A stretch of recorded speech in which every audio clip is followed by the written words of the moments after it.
அவர்களை பார்த்து பயப்பட வேண்டாம். உங்கள் தேவனாகிய கர்த்தர் உங்களுக்குள்ளே இருக்கிறார். அவர் வல்லமையும் பயங்கரமுமான தேவன். அவர்களை பார்த்து நான் பயப்பட மாட்டேன். சொல்லுங்க.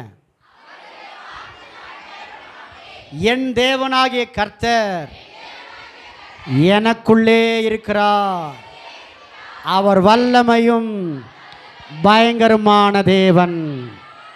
அல்லேலூயா. கீழே உட்காருங்க.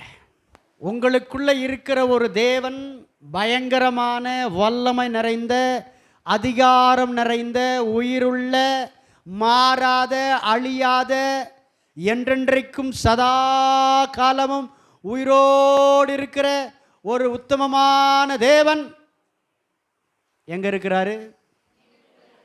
எனக்குள்ளே. ஆமென் சொல்லுங்களேன். இஸ்ரவேல் ஜனங்களை பார்த்து ஆண்டவர் சொல்றாரு, அவர்களை பார்த்து பயப்படாதப்பா, நான் உங்க நடுவில் இருக்கிறேன். கர்த்தர் உங்களை அவருக்கென்று சொந்தமாக்கி கொண்டார். அவருடைய சொத்துக்கள் நீங்கள், அவருடைய வித்துக்கள் நீங்க தான். அவருடைய ஆலயமாய் கர்த்தர் உங்களை மாற்றிவிட்டார். உங்களுக்கு விரோதமாய் எந்த சத்துருக்கள் எழும்பினாலும், உங்களுக்கு விரோதமாக எந்த காரியங்கள் நடந்தாலும் தேவனால் அமைதியாக இருக்கவே முடியாது. அவர் உனக்காக யுத்தம் பண்ணுவார், உனக்காக வழக்காடுவார், உனக்காக பரிந்து பேசுவார். உனக்காகவே அவர் இன்றைக்கும் பரிந்து பேசி கொண்டிருக்கிறார்.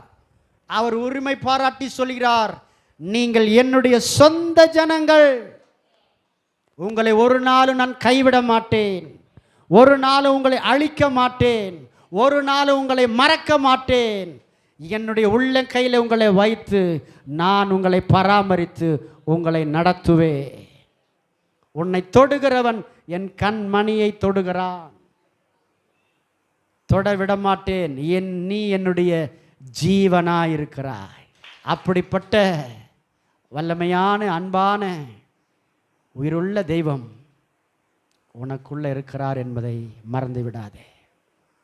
நீ வாழ்க்கையில் சந்திக்கிற சில பிரச்சனைகளை எல்லாம் பார்த்து உன்னை ஒரு நாளும் குறைவாய் மதிப்பீடு செய்யாதே. நீ விலையேற பெற்ற ஒரு மகனாக, மகளாக இருக்கிறாய். இந்த உலகத்திலேயே விலை மதிக்க முடியாத பொக்கிஷம் நீ கர்த்தருக்கு. கர்த்தர் உன்னை அளவில்லாமல் நேசிக்கிறார். அல்லேலூயா. எத்தனை பேர் சந்தோஷமா இருக்கிறீங்க? கரங்களை உற்சாகமாய் தட்டி அவருக்கு மகிமை செலுத்துவோம்.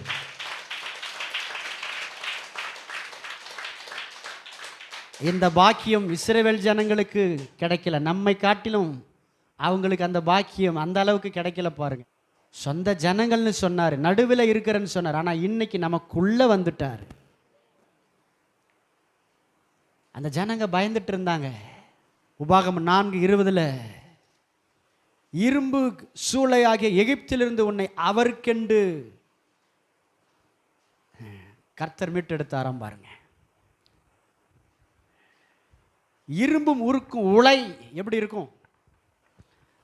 அந்த இரும்பையே உருக்கக்கூடி அந்த உலையில எப்படிப்பட்ட இரும்பையும் போட்டாலும் அது உருகிடும். அதிலிருந்து அதால் என்ன பண்ண முடியாது? தப்பிக்கவே முடியாது. அப்படிப்பட்ட நிலையில தான் இஸ்ரவேல் ஜனங்கள் எகிப்திலே அவர்கள் எந்த பக்கமும் திரும்ப முடியாமல் நசுக்கப்பட்டு ஒடுக்கப்பட்டு அவர்கள் மிகவும் கசப்பான ஒரு நிலைமையில வாழ்ந்து கொண்டிருந்தார்கள். யாராலுமே தப்பி வைக்க முடியாது என்ற நிலைமையில அவர்கள் இருந்தார்கள். ஆனால் கர்த்தர் அவர்கள் மேல் இரக்கம் கொண்டார். பிதாக்களுடைய அவர்களுக்கு கொடுத்த உடன்படிக்கை நினைத்தருளினார். அவர்களோடு பேசின வார்த்தையை நினைத்தருளி ஏற்ற நேரத்தில் அவர்கள் அந்த இரும்பு உலையிலிருந்து பிரிக்க முடியாதா, நான் பிரித்து காட்டுகிறேன் பார் என்று சொல்லி கர்த்தர் தம்முடைய வல்லமையினால் அவர்களை எகிப்து என்ற அந்த இரும்பு உலையிலிருந்து வெளியே கொண்டு வந்து அவர்களை ஆசீர்வதிக்கும்படி சித்தம் கொண்டார். இன்னைக்கு உங்களையும் ஒரு காலகட்டத்தில்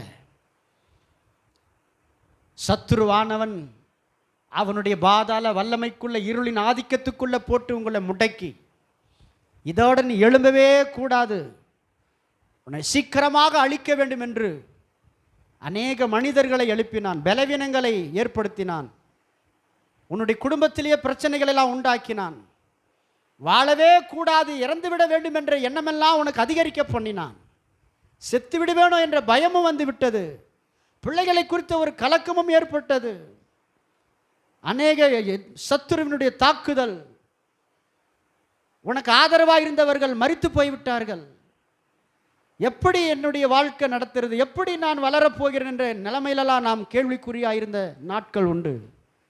ஆனாலும் தேவன் உன்மேல் வைத்திருக்கிற அன்பினாலே, கிருபையினாலே, அவர் உலக தோற்றத்துக்கு முன்பாக நீ அவருடைய சொத்தாக இருக்க வேண்டும் என்று அவர் முன்குறித்தபடினாலே ஏற்ற நேரத்தில் கர்த்தர் அவர் அப்படிப்பட்ட அந்த உருக்கும் உலையிலிருந்து கர்த்தர் உன்னை தூக்கி எடுத்து அவருடைய செட்டை நிழலில் மூடி உன்னை மறைத்து விட்டார். அல்லேலூயா. அவர் மாத்திரம் உன்னை தூக்காதிருந்திருந்தால், அவர் மாத்திரம் உன்னை விடுவிக்காமல் இருந்திருந்தால், அவர் மாத்திரம் உன்னை தப்புவிக்காமல் இருந்திருந்தால் இன்றைக்கு உன்னுடைய நிலைமை எப்படி இருந்திருக்கும் என்று தெரியாது. உயிரோடு இருந்திருப்போமா அதுவே கேள்விக்குறி. ஆனால் இன்றைக்கு உனக்கு ஒரு தைரியம் வந்திருக்கிறது, ஒரு நம்பிக்கை வந்திருக்கிறது, ஒரு ஆறுதல் வந்திருக்கிறது.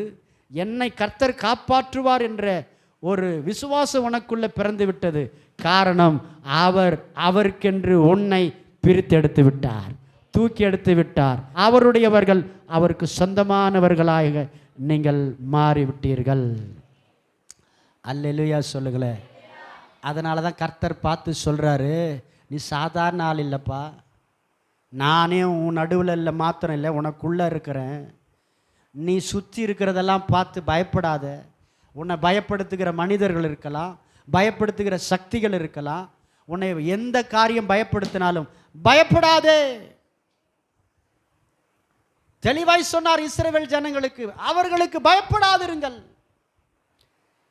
ஏன்னா இவன் கொஞ்ச ஜனமா இருந்தான், அவர்கள் திரளான மக்களாக இருந்தார்கள், அவர்கள் பார்வையில் இவர்கள் வெட்டுக்கிளி போல இருந்தார்கள். அவர்கள் நம்மை அழித்து விடுவார்கள், நம்மால் அவர்கள் கையிலிருந்து தப்பிக்க முடியாது, அவர்களை நாம் மேற்கொள்ள முடியாது என்று அவர்கள் யோசிக்க ஆரம்பித்தார்கள். அதனால தான் ஆண்டவர் சொல்ல, உன் இருதயத்தில் அப்படிப்பட்ட ஒரு எண்ணம் இருந்தா, நம்ம கொஞ்சம் ஜனமாக இருக்கிறாங்க, அவங்க அதிகமாக இருக்கிறாங்க, அவங்கள நம்மால் துரத்த முடியாது, மேற்கொள்ள முடியாது என்ற எண்ணம் உனக்குள்ளே வந்துருச்சுன்னா, உன்னை நான் விடுவித்த காரியத்தை நினைத்துப்பார். என்னுடைய வல்லமையான புயத்தினாலும் ஓங்கிய என்னுடைய கரத்தின் வல்லமையினாலே உன்னை யாரும் விடுவிக்க முடியாத அந்த எகிப்திலிருந்து நான் உன்னை என்ன பண்ணேன், வெளியே கொண்டு வந்தேன் அல்லவா, உன்னை மீட்டு வந்தேன் அல்லவா.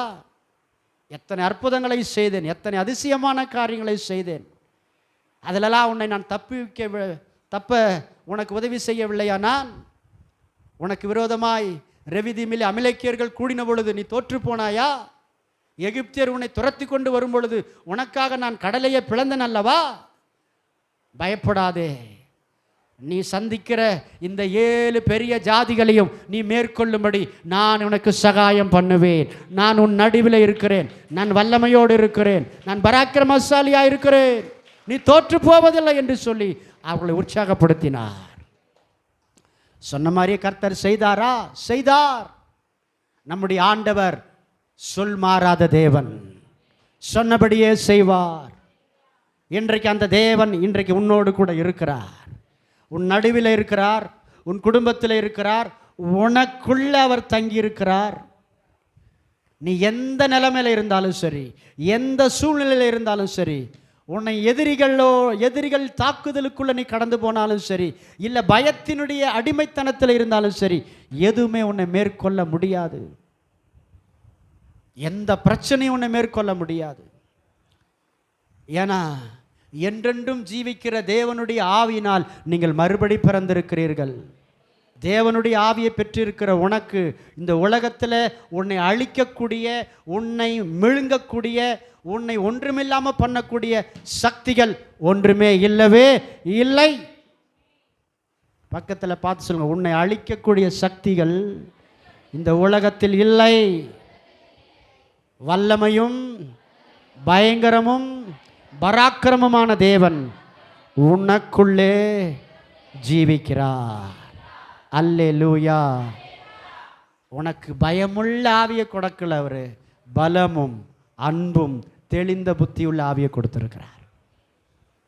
பயப்படுகிற ஆவி அது தேவனிடத்திலிருந்து வரல. உனக்கு ஒரு பயம் வருது, உனக்கு ஒரு கலக்கம் வருது, உனக்கு ஒரு பதட்டம் வருதுன்னா அது தேவனிடத்திலிருந்து வந்ததல்ல. தேவனிடத்திலிருந்து வருவது பலம், தைரியம், திடமனது, உறுதி, விசுவாசம். இதெல்லாம் தான் தேவனிடத்திலிருந்து வருகிறது. ஆகவே எந்த காரியத்தை பார்த்து பயப்படாத.